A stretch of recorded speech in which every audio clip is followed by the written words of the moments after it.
Ladies and gentlemen, welcome to Viewers Comments number 12. I'm Adam Steele for the Hot Pole Studios if you've not seen me before, and every other week we respond to the comments that you guys have. Not that we don't look at them in the meantime, but this is the only chance we get to actually do a dedicated video to that. So without further ado, onward. Some feedback that we've had on the G12H Greenback video about how much difference the cabinet makes. Rendy Andrian says, on Vintage PA it sounds like a broken speaker, but on the Zilla Cab it sounds like a guitar sounds, even more so on high gain sounds. Zilla Cab makes a very pleasing sound while a PA sounds like rubbish. I mean, I was trying to put that decision in your hands rather than tell you what I think, but it does seem to have kind of panned out that way. But that's the interesting thing, that was literally the same speaker in a different cabinet. It's fascinating to me how much difference the dimensions and the build quality of a speaker can make. Yeah, the cabinet can be a huge difference, which is why I have massive respect for guys like Zilla, because making a guitar amp sound better with nothing but wood and a few pieces of glue and speakers that already existed is a real art form.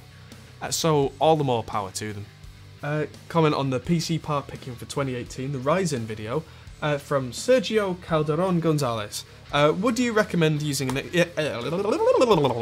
That's not what he said. Let's try that again. Would you recommend using an external or internal sound card?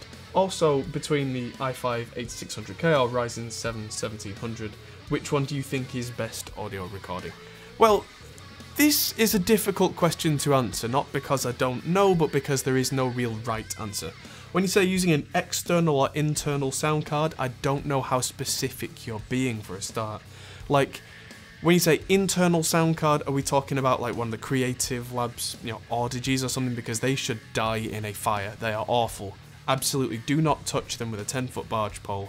Things like the old EMU 0404s, way out of date. Basically, the only internal cards that I would touch are things like the RME RAIDAT, and that's not really an interface or a sound card. That's kind of a... how to explain that? The RAIDAT, it's more like a centerpiece for the studio. It has no analog circuitry. The problem with internal sound cards is that they're surrounded by all the rest of the electronics inside the computer, which can bleed onto the audio, cause really bad noise problems.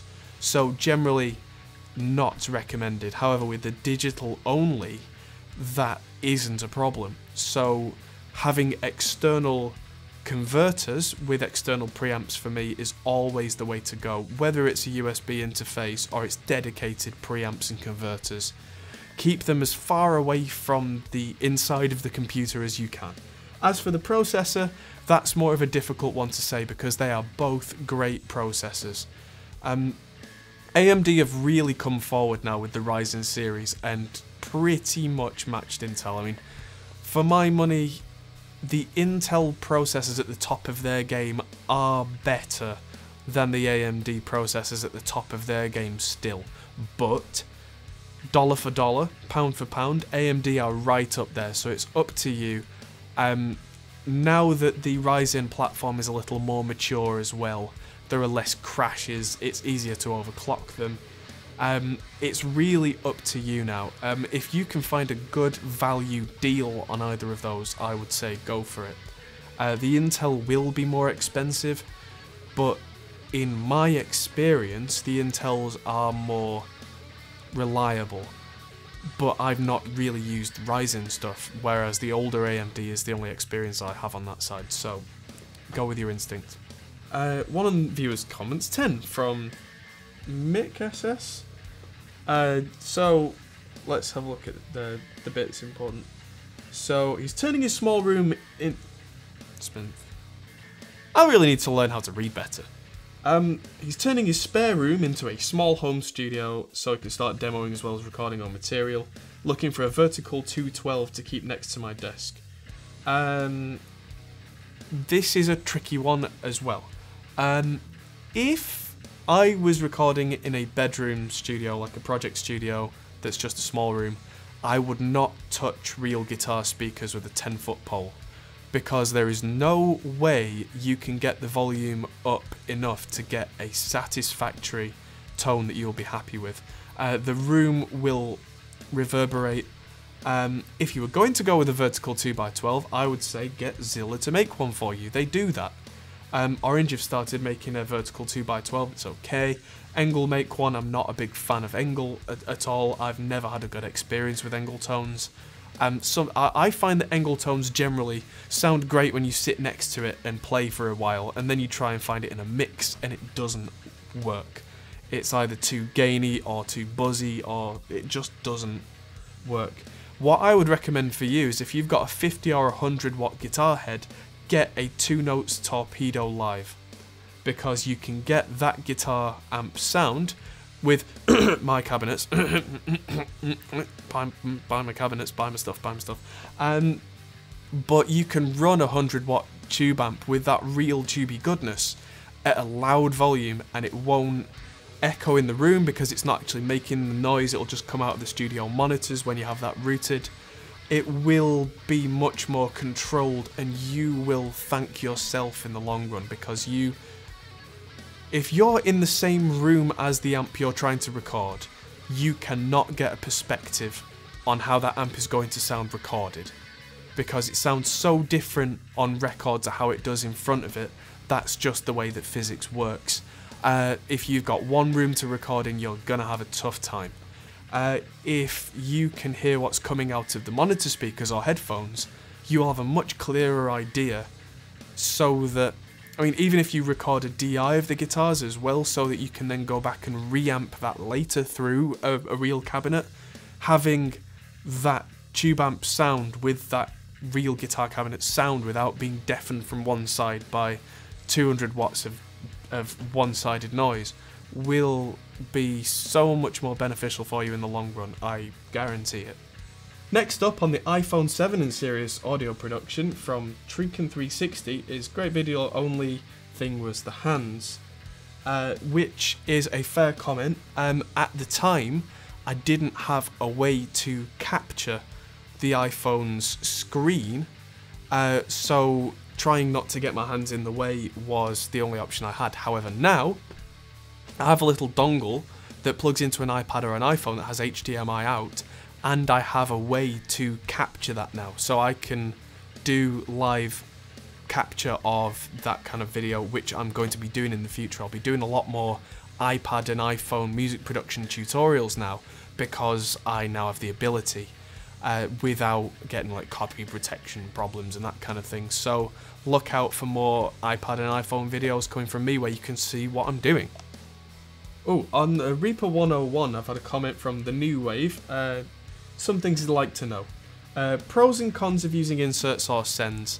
I have covered that quite a lot, so I'm not going to go over that another time, because that's a basic that a mix engineer should know, and I've talked about it several times. I might even make a separate video on that, just to try and answer it once and for all, why you would use a send and why you would use an insert effect, and what points I would do that. There are exceptions, but yeah. Advanced editing, how to use envelopes efficiently in Reaper. Yeah, I'll have a look at that. All convenient hotkeys and time-saving tricks. I do have my own hotkeys and things in Reaper that I do like to use that save me a lot of time. Mastering in Reaper, that's the same as mastering in any other DAW, really, to be honest. If you know how to be a mastering engineer, it shouldn't matter what platform you're on, and the tools are not different between platforms, really. Bus mixing, that's just group mixing, that's just folders. I mean, if you watched my Reaper 101 video, if you watch the 102, 103 and 104 videos, or the part 1, part 2, part 3, part 4, I cover all that in a lot of depth. So if you're looking for more Reaper stuff, check out the rest of that series. It is a series.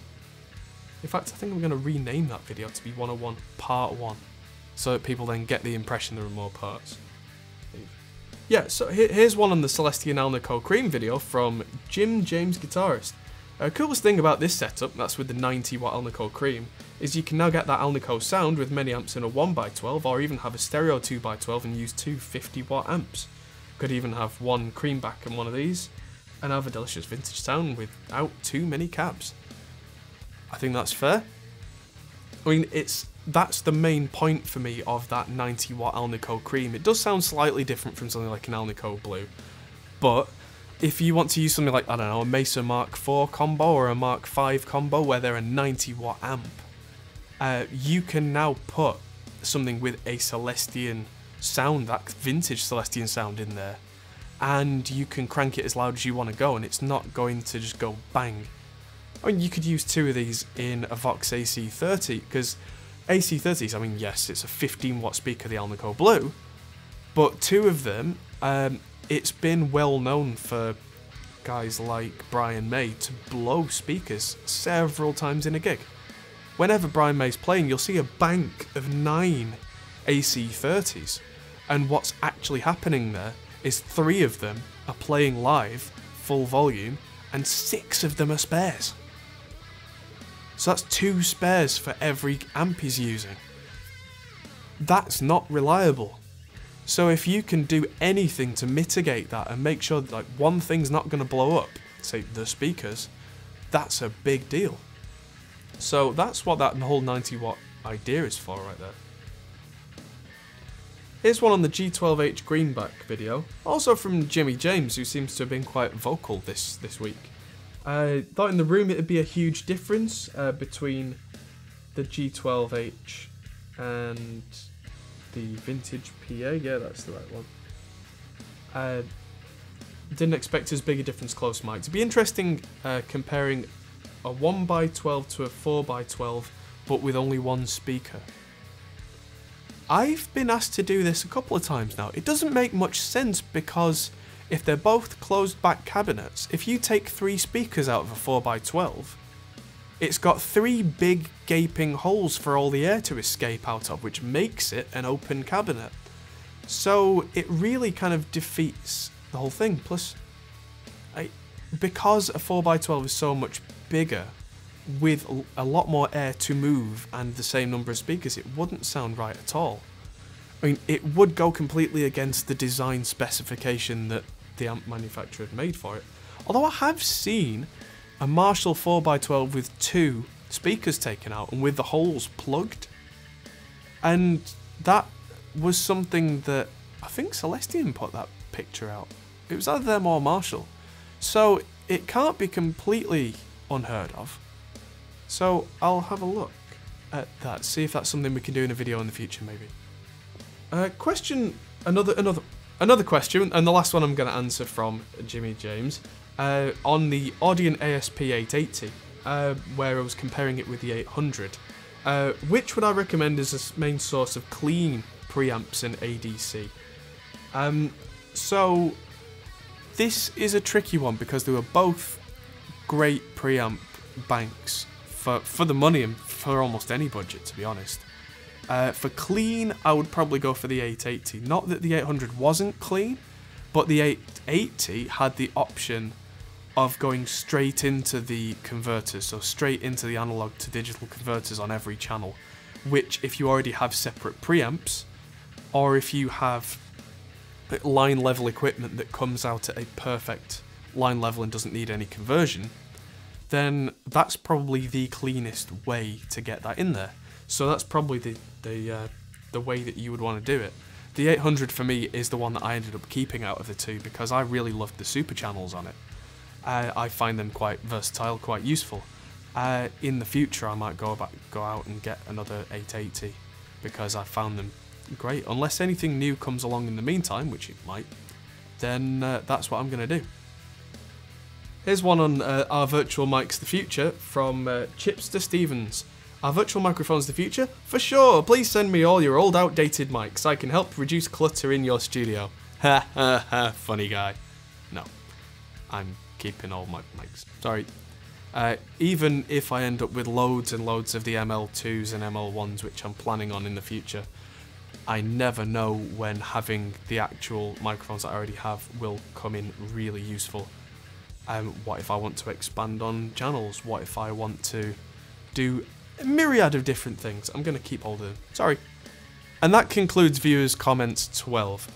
That was quite a lot to get through there, so I hope you Appreciate that, and stick around. Next week in this slot is going to be Guitar and Tech News, where we do the month's roundup of news.